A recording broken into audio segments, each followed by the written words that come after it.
How's it going, everyone? Now, thanks to Ubisoft, we were able to play the preview version of Far Cry New Dawn, which is coming out on February 15th. Now, I'm actually really surprised at how much they were able to put into this game, because it really hasn't been that long since Far Cry 5 released. New Dawn is set 17 years after the events of Far Cry 5. You're still playing in Hope County, but the entire map and world has been completely changed, and you're now playing in a post-apocalyptic world. Now, looking around, it doesn't really look like it's the post-apocalypse. And that's because you're actually playing after a super bloom of plants and forest life. This, along with the graffiti and the styles of your armor and stuff like that, really make this game burst with color and bring out the fun side of the apocalypse, if that is even a thing. Now, along with that, you can even see the changes that have happened in the animals as they've mutated over this time, from glowing antlers and eyes and different aspects like that. Really makes it a challenge, but also really fun to go exploring because you're never really sure what you're gonna find out there. So there's been a lot of changes to the game, including the gameplay aspects of it.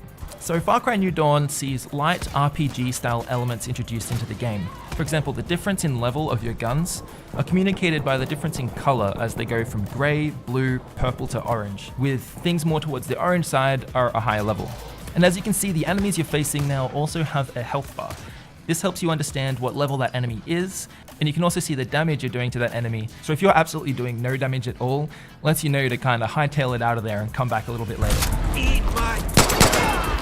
And now there's also crafting elements to the game as well. So if you want to craft a higher level gun, you can go around and find resources in the game like duct tape, gears, and springs, for example. But you can also use these resources in order to upgrade prosperity, which is your home base. There's a bunch of stuff on the base which you can upgrade, one of which is the helicopter, and then that opens up expeditions, but we will get into that one a little bit later.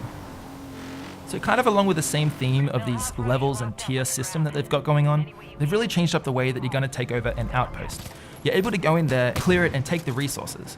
You've also got the option to abandon that outpost and let the enemy move back in again. They then bring in more resources and try and defend it harder the next time, meaning you can go back and fight a harder outpost in order to get more resources from it. You can do this up to a maximum of a tier 3 of an outpost, I'm pretty sure. Each of them getting harder and harder each time, meaning more of a risk, but there's a higher reward at the end of it. And attacking outposts like this is certainly a lot more fun if you can get on cooperative and go through with your mates. But if you do just want to have a bit of a vacation, you can just jump back to your home base and start an expedition. Expeditions take you completely out of Hope County into other USA-style areas that have also been ravaged by this apocalypse. Generally, your main mission is to go in and get some sort of rare item or resources, and then get back to your extraction point to get out of there. Now, my experience with expeditions was that they were a good challenge, but also mainly just a hell of a lot of fun, and then of course using those resources once you get back in order to progress into the game more. Of course, with a Far Cry game, you're expecting some sort of really cool story, and of course there definitely is one here. It follows the group called the Highwaymen, which pretty much go around taking control of everything and sucking up all the resources. But I'll let you find out that one from the story trailer because I won't do it justice. But all in all, I feel they've put a whole bunch into this new game, and I'm really excited to go and explore Hope County again, but this time in a completely new way. Thanks for watching, everyone. If you're excited for Far Cry New Dawn, make sure to hit that like button and subscribe if you haven't, because there's a lot more of these videos coming out in the future. This was EB Games, and I'll see you next time.